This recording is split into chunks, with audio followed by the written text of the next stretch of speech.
اور ان کے ساتھ دو اور جوان بھی داخل زندہ ہوئے۔ ایک نے ان میں سے کہا کہ میں نے خواب دیکھا ہے، دیکھتا کیا ہوں کہ شراب کے لیے انگور نچوڑ رہا ہوں۔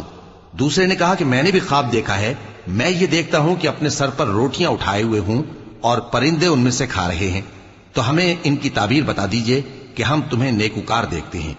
یوسف نے کہا کہ جو کھانا تم کو ملنے والا ہے وہ آنے نہیں پائے گا کہ میں اس سے پہلے تم کو اس کی تعبیر بتا دوں گا۔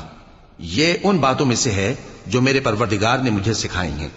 جو لوگ اللہ پر ایمان نہیں لاتے اور آخرت کا انکار کرتے ہیں، میں نے ان کا مذہب چھوڑ دیا ہے اور میں اپنے باپ دادا ابراہیم اور اسحاق اور یعقوب کے مذہب پر چلتا ہوں۔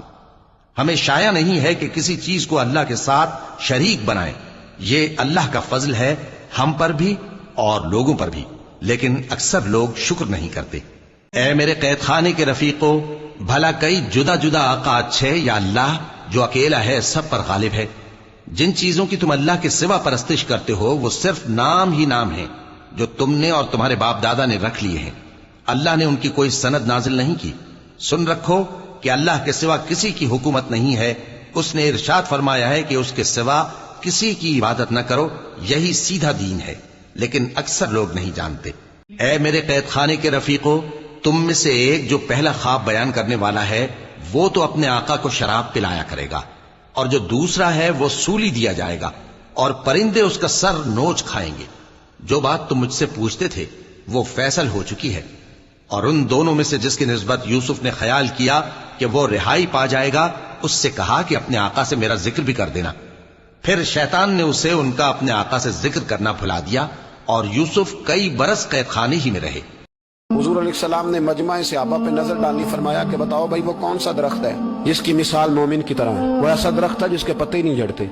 حضرت عبداللہ ابن عمر رضی اللہ تعالیٰ عنہ فرماتے مجھے جواب آتا تھا کہ وہ کھجور کا درخت ہے۔ کہتا پیچھے ہٹیں آپ، میں بتاتا ہوں آپ کو اس کا جواب کیا۔ حضرت عبداللہ ابن عمر کہتے مجھے پتا تھا کہ وہ کھجور کا درخت ہے، لیکن میرے والد بیٹھے تھے، ابو بکر صدیق بیٹھے تھے، مولا علی بیٹھے تھے، صحابہ بیٹھے تھے۔ آپ فرماتے ہیں ہر ایک مجھ سے بڑا تھا تو مجھے میرے ادب نے اجازت نہیں دی کہ میں جواب دوں۔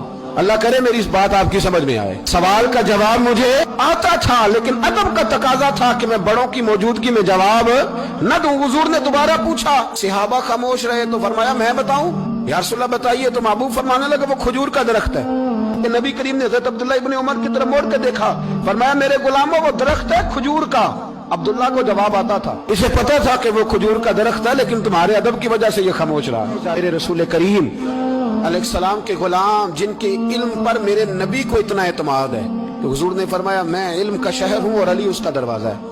اور جناب عمر فاروق جیسے لوگ کہا کرتے تھے کہ اگر علی ہمارے درمیان موجود نہ ہوتے تو ہم تو ہلاک ہو جاتے۔ ان کے مشورے، ان کی باتیں ہمیں محفوظ رکھتی ہیں۔ حضرت علی فرماتے میں نے نبی پاک سے ایک سوال پوچھنا تھا۔ ایسا تو نہیں نا کہ انہیں باتیں نہیں آتی تھی، ان کے تو علم کا یہ حال ہے کہ حضور نے فرمایا میں اگر شہر ہوں تو علی اس کا دروازہ ہے۔ تو فرماتے ہیں کہ میں نے نبی پاک سے سوال پوچھنا تھا۔ سوال 14 دن میں نے انتظار کیا، ہر روز میں مسجد میں جاتا گھنٹوں بیٹھتا، پر 14 دن انتظار کیا۔ کیوں؟ فرماتے میرے دل میں خیال آتا تھا کہ کوئی اور آئے وہ والا مسئلہ پوچھ لے تو میرے والی بات بھی حل ہو جائے، مجھے حضور سے پوچھنا نہ پڑے، کوئی اور پوچھ لے تاکہ مجھے نہ پوچھنا پڑے۔ فرماتے ہیں 14ویں دن ایک بدو آیا، اس نے آ کے نبی کریم علیہ السلام سے سوال وہ پوچھا جو میرے دل میں تھا۔